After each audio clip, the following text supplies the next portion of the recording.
Hi friends, ಪ್ರಭಾಪರ ರೆಸಿಪಿಗೆ ಸ್ವಾಗತ. ಬನ್ನಿ, ಇವತ್ತು ಆಲೂಗಡ್ಡೆ ಗೋಧಿ ಹಿಟ್ಟು ಹಾಕಿ ರೊಟ್ಟಿ ಮಾಡೋಣ. ಎಲ್ಲರೂ ಆಲೂ ಪರೋಟ ಮಾಡಿರ್ತಾರೆ, ನಾನಿಲ್ಲಿ ಆಲೂ ರೊಟ್ಟಿ ಮಾಡಿದ್ದೀನಿ. ನೋಡಿ ಎಷ್ಟು ತೆಳುವಾಗಿ ಬಂದಿದೆ. ಒಂದು ಕ್ರಿಸ್ಪಿಯಾಗಿ ಮಾಡಿದ್ದೀನಿ, ಒಂದು ನಾರ್ಮಲಾಗಿ ಮಾಡಿದ್ದೀನಿ. ನೋಡಿ ಎಷ್ಟು ಪೇಪರ್ ಅಷ್ಟು ತೆಳುವಾಗಿರುತ್ತೆ. ನೋಡಿ, ಇದನ್ನು ಸ್ವಲ್ಪ ಜಾಸ್ತಿ ಬೇಯಿಸಿ ಸ್ವಲ್ಪ ಕ್ರಿಸ್ಪಿಯಾಗಿ ಮಾಡಿದ್ದೀನಿ. ಇದು ದೊಡ್ಡವರಿಗೆ ತುಂಬ ಖುಷಿಯಾಗುತ್ತೆ. ಸಾಫ್ಟಾಗಿರೋದು ಚಿಕ್ಕ ಮಕ್ಕಳಿಗೆ ಚೆನ್ನಾಗಿರುತ್ತೆ. ಇದ್ರ ಜೊತೆಗೆ ಜಾಮು ಅಥವಾ ಚಟ್ನಿ ಏನು ಬೇಕಾದ್ರೂ ಕೊಡ್ಬೋದು. ಯಾರಿಗೇನು ಇಷ್ಟನೋ ಅದು ಹಾಕ್ಕೊಂಡು ತಿನ್ಬೋದು.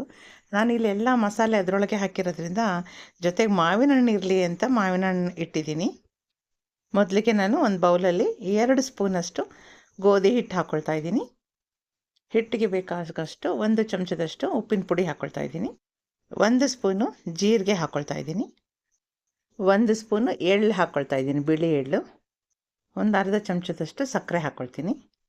ಇಲ್ಲಿ ಪುಡಿ ಪುಡಿಯಾಗಿ ಹೆಚ್ಚಿಟ್ಕೊಂಡಿರುವಂಥ ಕೊತ್ತಂಬರಿ ಸೊಪ್ಪು ಮೊದಲು ಹಾಕ್ಕೊಳ್ತಾ ಇದ್ದೀನಿ. 2 ಹಸಿಮೆಣ್ಸಿನ್ಕಾಯಿನ ಪುಡಿ ಪುಡಿಯಾಗಿ ಹೆಚ್ಕೊಂಡಿದ್ದೀನಿ, ಅದು ಹಾಕ್ತಾಯಿದ್ದೀನಿ. 1 ಮೀಡಿಯಮ್ ಸೈಜ್ ಈರುಳ್ಳಿನ ಬಾಕ್ಸ್ ಆಗಿ ಈ ಥರ ಚಿಕ್ಕ ಚಿಕ್ಕದಾಗಿ ಹೆಚ್ಕೊಂಡಿದ್ದೀನಿ, ಅದು ಹಾಕ್ತಾಯಿದ್ದೀನಿ. 1 ಮೀಡಿಯಮ್ ಸೈಜ್ ಅಂದರೆ ಸ್ವಲ್ಪ ಸುಮಾರಾಗಿ ದೊಡ್ಡದಾಗಿರುವಂಥ ಆಲೂಗಡ್ಡೆನ ನೋಡಿ ಇಷ್ಟು ತೆಳುವಾಗಿ ತರಿಯಾಗಿ ಸಣ್ಣ ತುರಿ ಇರುತ್ತಲ್ಲ ಅದರಲ್ಲಿ ತುರ್ಕೊಂಡಿದ್ದೀನಿ. ಈಗ ಇದನ್ನೆಲ್ಲ ಒಟ್ಟಿಗೆ ಹಾಕಿ ಕಲಿಸ್ಕೊಳ್ಳೋಣ. ಚೆನ್ನಾಗಿ ಮಿಕ್ಸ್ ಮಾಡಬೇಕು. ನೀರು ಒಂದು ಸ್ವಲ್ಪನೂ ಹಾಕಬಾರ್ದು. ಆಲೂಗಡ್ಡೆಯಲ್ಲಿರೋ ನೀರೇ ಇದಕ್ಕೆ ಬೇಕಾದಷ್ಟಾಗುತ್ತೆ. ಈ ಥರ ಚೆನ್ನಾಗಿ ಹಿಟ್ಟು ಒಂದು ಸ್ವಲ್ಪನೂ ಅಂಟ್ಕೊಳ್ದಂಗೆ ಎಲ್ಲ ಬಿಡಿಸ್ಕೊಂಡ್ಬಿಡಿ. ಕೊನೆಯಲ್ಲಿ ನಮ್ಮ ಬೆರಳು ತೇವ ಆಗೋಷ್ಟು ಎಣ್ಣೆನ ಹಾಕ್ಕೊಂಡು ಅದಕ್ಕೆಲ್ಲ ಕಲಿಸ್ಬಿಟ್ಟು ಬೆರಳಿಗೆ ಅಂಟ್ಕೊಂಡಿರೋ ಹಿಟ್ಟೆಲ್ಲ ಅದಕ್ಕೆ ಬಂದುಬಿಡುತ್ತೆ. ಆ ಥರ ಚೆನ್ನಾಗಿ ಸಾಫ್ಟಾಗಿ ಕಲಿಸ್ಬಿಟ್ಟು ಒಂದು 10 ನಿಮಿಷ ಪಕ್ಕದಕ್ಕೆ ಇಟ್ಬಿಡಬೇಕು. ಈಗ ತೊಳೆದು ಕ್ಲೀನ್ ಮಾಡಿ ಇಟ್ಕೊಂಡಿರೋಂಥ ಒಂದು ತವಾ ತಗೊಳ್ಳೋಣ. ತವಾ ತಗೊಂಡು ಅದಕ್ಕೆ 1 ಟೀ ಸ್ಪೂನ್ ಆಗೋಷ್ಟು ಎಣ್ಣೆ ಹಾಕ್ಕೊಳ್ಳೋಣ. ಈಗ ಆ ಎಣ್ಣೆನೆಲ್ಲ ಫುಲ್ ತವಾ ಪೂರ್ತಿ ಸ್ಪ್ರೆಡ್ ಮಾಡಿಬಿಡ್ಬೇಕು. ನಾನಿಲ್ಲಿ 2 ರೊಟ್ಟಿ ಆಗೋಷ್ಟು ಹಿಟ್ಟು ತೊಗೊಂಡಿದ್ದೀನಿ, ಹಾಗಾಗಿ ನಾನು ಅರ್ಧ ಹಿಟ್ಟನ್ನ ತೊಗೊಳ್ತೀನಿ. ಒಂದು ಉಂಡೆ ಮಾಡ್ಕೋಬೇಕು ಕೈಯಲ್ಲಿ ನೀಟಾಗಿ. ಅದನ್ನು ಹೀಗೆ ಸುಮ್ಮನೆ ಹಿಂಗೆ ಕುಲ್ಕಿದ್ರೆ ಸಾಕು, ಅದೇ ನೀಟಾಗಿ ಬಂದುಬಿಡುತ್ತೆ. ತವ ಮೇಲೆ ಅದನ್ನು ಹಾಕ್ಕೊಂಡು ಡೈರೆಕ್ಟಾಗಿ ತವ ಮೇಲೆ ಹಾಕ್ಕೊಂಬಿಡಿ. ಹಾಕ್ಕೊಂಡು ಅಲ್ಲಿರೋ ಎಣ್ಣೆನೇ ತೊಗೊಂಡು ಚೆನ್ನಾಗಿ ಈ ಥರ ತೆಳುವಾಗಿ ತಟ್ತಾ ಬರಬೇಕು. ನೀವು ಎಷ್ಟು ತೆಳುವಾಗಿ ತಟ್ತೀರೋ ಅಷ್ಟು ಚೆನ್ನಾಗಿರುತ್ತೆ. ನಿಮ್ಮ ಪೇಪರ್ ಮೇಲೆ ಹಾಕ್ಕೋಬೇಕು, ಒಬ್ಬಟ್ಟು ಥರ ಸ್ಪ್ರೆಡ್ ಮಾಡ್ಕೋಬೇಕು, ಮತ್ತು ಅದನ್ನು ಇದ್ರ ಮೇಲೆ ಹಾಕೋಬೇಕು, ಆ ಥರ ಎಲ್ಲ ಏನೇ ಡೈರೆಕ್ಟಾಗಿ ನೀವು ತವ ಮೇಲೇ ಮಾಡ್ಕೋಬೋದು. ನಾನ್ ಸ್ಟಿಕ್ ತವ ಆದರೆ ತುಂಬ ಒಳ್ಳೆಯದು. ನೋಡಿ, ಅದನ್ನು ಎಷ್ಟು ಅಗಲಮಾಗುತ್ತೆ ಅಂದರೆ ಚೆನ್ನಾಗಿ ತಟ್ತಾ ಜೊತೆಗೆ ತವಾನು ಸ್ವಲ್ಪ ತಿರುಗಿಸ್ಕೊತಾ ತಟ್ಟಿದ್ರೆ ಅದು ಹರಿಯೋದೇ ಇಲ್ಲ. ಯಾಕಂದರೆ ಗೋಧಿ ಹಿಟ್ಟು ಹಾಕಿದ್ದೀವಲ್ವ, ಹರಿಯೋದೇ ಇಲ್ಲ, ಚೆನ್ನಾಗಿ ಇಷ್ಟು ಅಗಲ ಆಗುತ್ತೆ.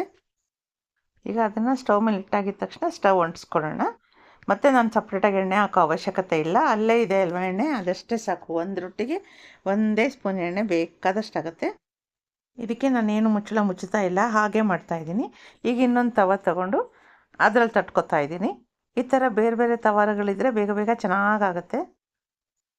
ಈ ತವ ಮಧ್ಯದಲ್ಲಿ ಸ್ವಲ್ಪ ಹಳ್ಳ ಇರೋದ್ರಿಂದ ಇದು ತುಂಬ ಚೆನ್ನಾಗಿ ರೊಟ್ಟಿ ಅಗ್ಗಲವಾಗಿ ಬರುತ್ತೆ. ಯಾಕೆಂದರೆ ನಾವು ಮಧ್ಯದಲ್ಲಿ ಇಟ್ಟು ತಟ್ತಾ ಮಧ್ಯದಲ್ಲಿರೋ ಎಣ್ಣೆ ಸುತ್ತ ಬಂದು ನೀಟಾಗಿ ಎಲ್ಲ ರೊಟ್ಟಿಗೂ ಚೆನ್ನಾಗಿ ಸ್ಪ್ರೆಡ್ ಆಗುತ್ತೆ. ನನಗೆ ಈ ತವಾದಲ್ಲಿ ರೊಟ್ಟಿ ಮಾಡೋಕ್ಕೆ ತುಂಬ ಇಷ್ಟ. ನೋಡಿ, ನೀವುಗಳು ಈ ಥರದ್ದೊಂದು ತವ ತೊಗೊಂಡು ಇಟ್ಕೊಂಡ್ರೆ ಈ ಥರ ತಟ್ಟಿ ಮಾಡೋವಂಥ ರೊಟ್ಟಿಗಳಿಗೆ ತುಂಬ ಚೆನ್ನಾಗಿರುತ್ತೆ. ಮತ್ತು ಸಪ್ರೇಟಾಗಿ ಎಣ್ಣೆ ಹಚ್ಕೊಳ್ಳೋದು ಬೇಡ, ಅಲ್ಲೇ ಇರುತ್ತಲ್ವ ಎಣ್ಣೆ, ಅದನ್ನೇ ತೊಗೊಂಡು ಹಾಗೆ ಮಾಡಿಕೊಂಡು ಚೆನ್ನಾಗಿ ತವ ಎಷ್ಟು ಅಗಲ ಇದೆಯೋ ಅಷ್ಟು ಅಗಲನೂ ದೊಡ್ಡದು ಮಾಡ್ಕೋಬೋದು. ನೋಡಿ, ಇಷ್ಟು ಅಗಲ ಆಗಿದೆ.